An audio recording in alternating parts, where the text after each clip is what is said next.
I told you the key to overcoming your toughest challenges isn't strength, but kindness?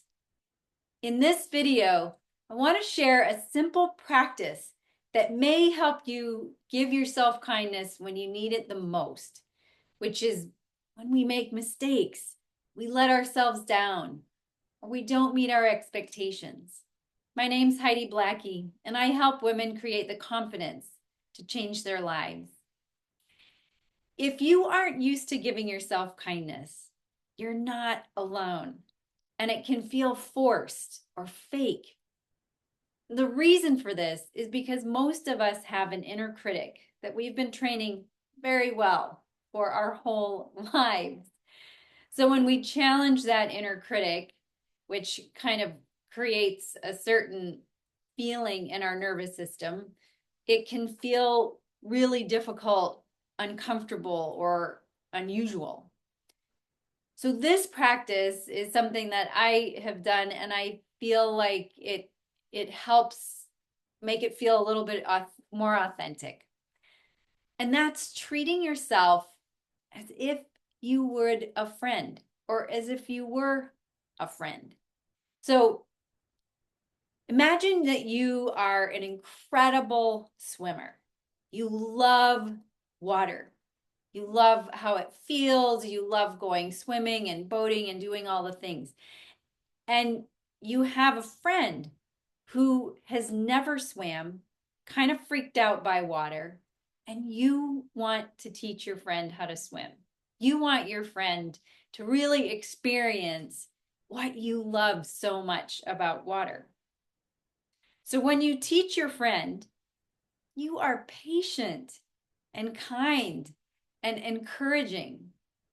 And when your friend gets anxious about, I don't know, I don't want to go in the deep end, or I don't want to leave the wall, you provide reassurance and you support your friend in their learning. Like most people, when we try new things, your friend gets really frustrated and wants to quit because it's so hard and it's scary if you've never been in water. But instead of berating them, you sit with them and you acknowledge that actually it was hard for me when I was learning how to swim. And anything that you learn for the first time is hard, and it can be frustrating, especially if you're good at other things. And it's okay to be frustrating, and it's okay to accept the feelings and the emotions that are here. And maybe you break things down even smaller for your friend to make it easier for each little step. But they still have to face their fears and their challenges. But you leave your expectations at the door. You go as fast as they can go, even though maybe you thought they'd catch on quicker. Because once we learn something and we're so good at it, it's hard to remember all the little steps that it took to get us there.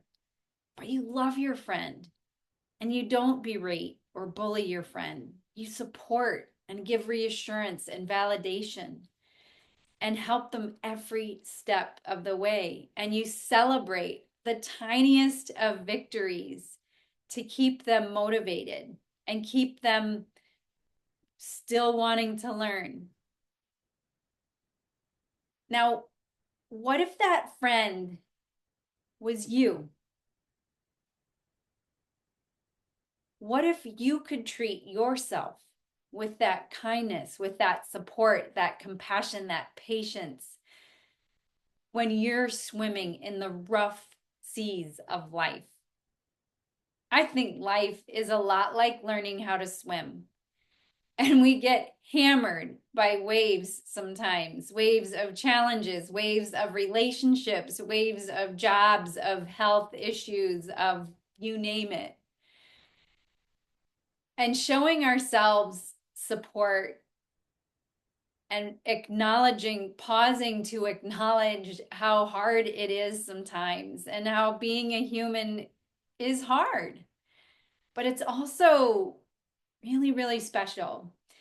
And giving ourselves the space to mess up, to make mistakes, to let ourselves down, to let other people down because we're not perfect is really important for creating resilience, for creating safety in your nervous system, and for navigating life with more joy and connection. I think if more of us treated ourselves as a friend instead of being a bully, the world would be such a different place.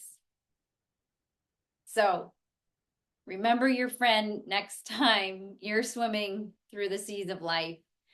And just like learning how to swim, self-compassion gets easier the more that we practice it. I have a little self-compassion pocket guide listed in the link below, linked in the description below. So be sure to check that out. You can take it with you anywhere to remind you of these steps. So thanks so much for watching. I'll see you in the next video. Have a great day.